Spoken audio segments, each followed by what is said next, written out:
The debate over landing SpaceX's Starship on the Moon without traditional landing legs has ignited a fascinating conversation in the space community, blending cutting-edge engineering with the harsh realities of extraterrestrial physics.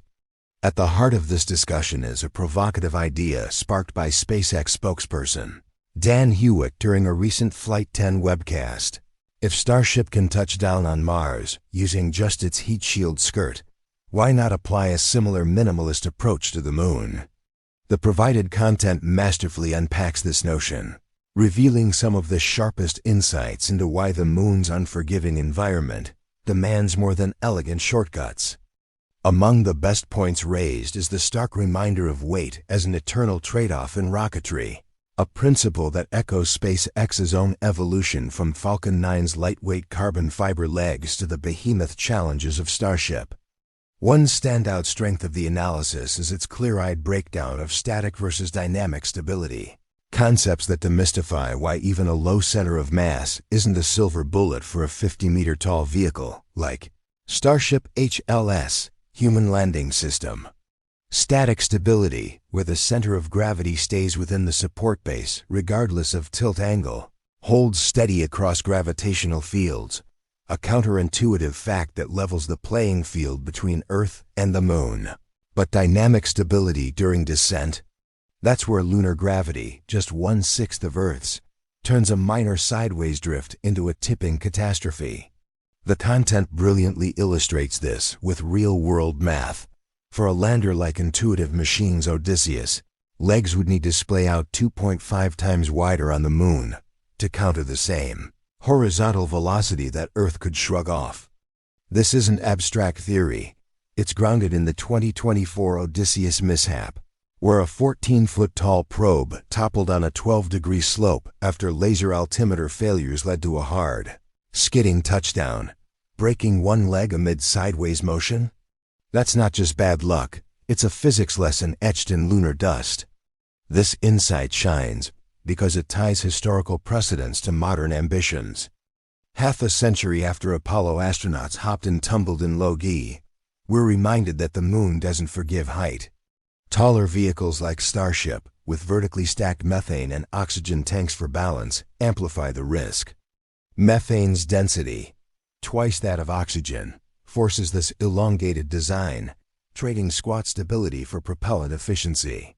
The content's genius lies in humanizing these equations. Envision Apollo's moonwalkers falling not from clumsiness, but from the same amplified momentum that doomed Odysseus and its follow-up, Athena, in 2025. Athena's early demise, starved of sunlight on misaligned panels after a sideways flop, underscores a broader truth. Robotic precursors are canaries in the coal mine for human missions. For Starship, scaling this up means enormous legs of vertical landing is the goal, adding mass that contradicts SpaceX's reusability ethos. Yet, as the piece notes, HLS is a one-way ticket. Non-reusable legs might be a pragmatic splurge, but at what cost to payload? Equally compelling is the nod to Falcon 9's success as a benchmark. Those carbon fiber aluminum honeycomb legs, tough, shock-absorbing, and cost-effective over multiple flights, highlight why Starship's 6+ mega legs feel like overkill.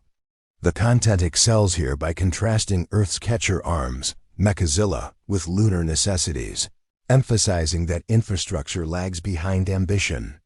NASA's Artemis 3 timeline, eyeing 2027 for crewed Starship landings, adds urgency.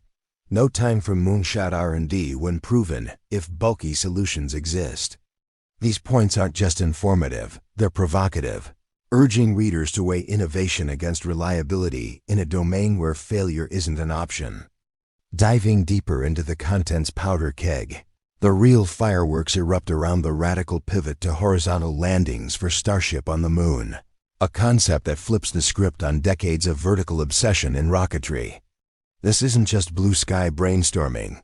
It's a full-throated challenge to SpaceX's own DNA. And the piece doesn't pull punches in laying out why it's as tantalizing as it is treacherous. The controversy?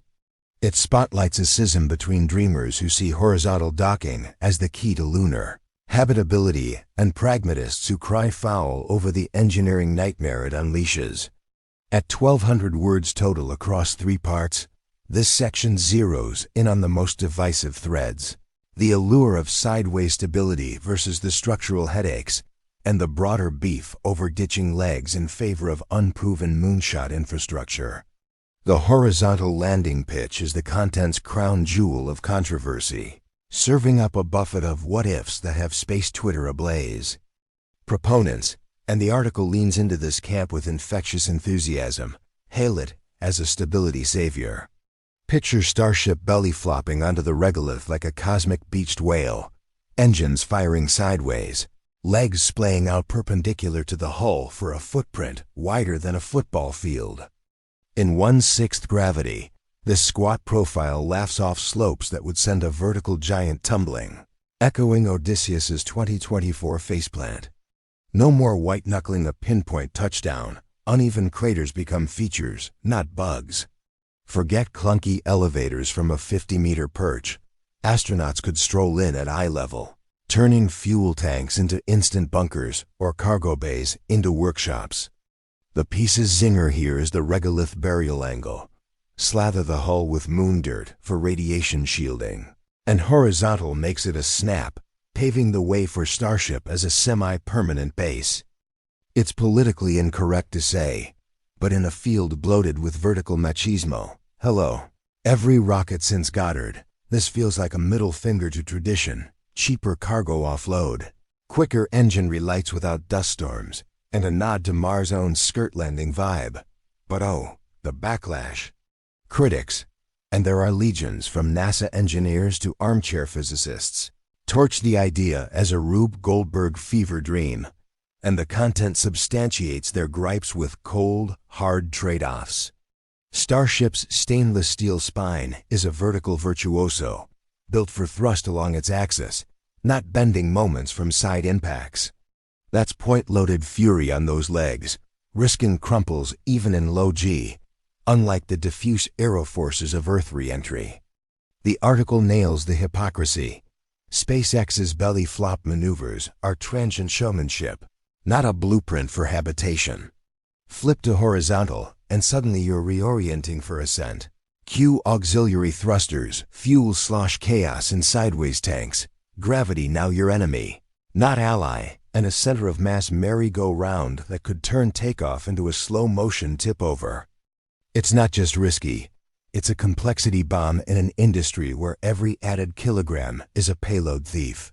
Controversially, the piece implies this is SpaceX hubris incarnate. Elon Musk's tower dreams aside.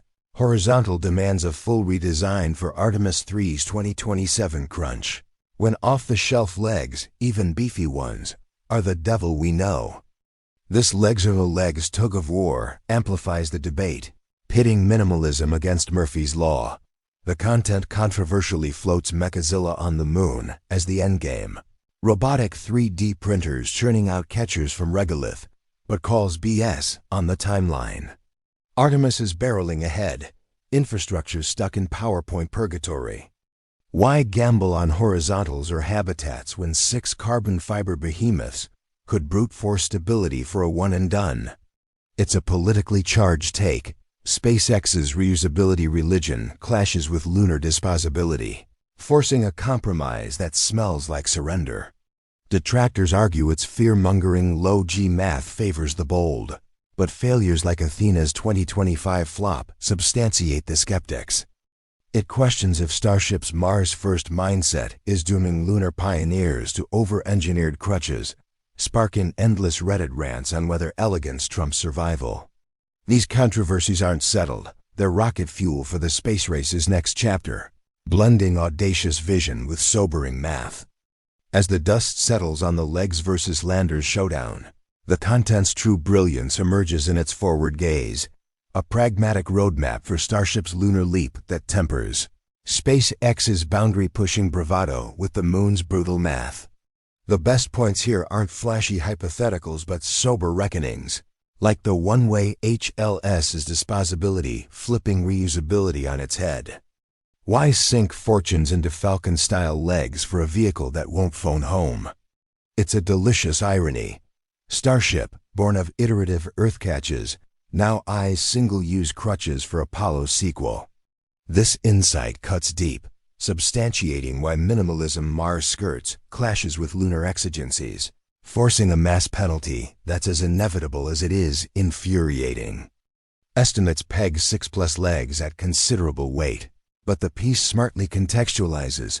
In low G, it's not just heft, it's the sprawl, legs ballooning 2.5x wider to tame drift, turning a sleek cylinder into a spider-legged colossus.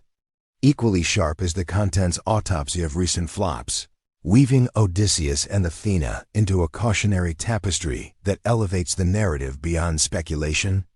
Odysseus's 2024 tumble, antennas askew, science halved, wasn't a fluke. It was a slope-skidding symphony of altimeter woes and leg snaps, replayed in Athena's 2025 sunlight starvation. These aren't footnotes, they're harbingers, proving the moon's genuinely difficult tag isn't hyperbole. Linking it to Starship's anatomy, tall tanks for propellant parity, low center of mass be damned when a few says sideways spells doom. It's a masterclass in scaling risks. What tips a 4-meter probe could yeet a 50-meter behemoth, urging readers to envision Artemis 3's 2027 crew dangling from a teetering tower. Controversially, it jabs at SpaceX's Mars bias. Skirt landings suit rusty dunes, but the moon's regolith roulette demands respect, not replication. The controversies peak in the infrastructure tease. Mechazilla moon bases as the holy grail per Musk's playbook. It's visionary catnip. 3D print towers from dirt, catch starships like autumn leaves. But the piece eviscerates the timeline, noting Artemis's sprint leaves no room for regolith robotics still in beta. This sparks the hottest feud. Optimists decry it as NASA foot-dragging, claiming horizontal hacks or buried hulls could bootstrap bases faster. Skeptics, backed by intuitive machine scars, retort that elegance without stability is suicide. Absolutely, it accuses the establishment of clipping SpaceX's wings, yet concedes legs as the compromise for safe returns. In a post-2025 lens, with Athena's ghost lingering, this debate isn't academic. It's the fault line between lunar foothold and fiasco. Ultimately, the content triumphs by humanizing the stakes, stability over swagger, because when humans step off, physics doesn't negotiate. It's a clarion call for hybrid grit, beefy legs today, Mechazillas tomorrow, ensuring the moon doesn't claim another pioneer.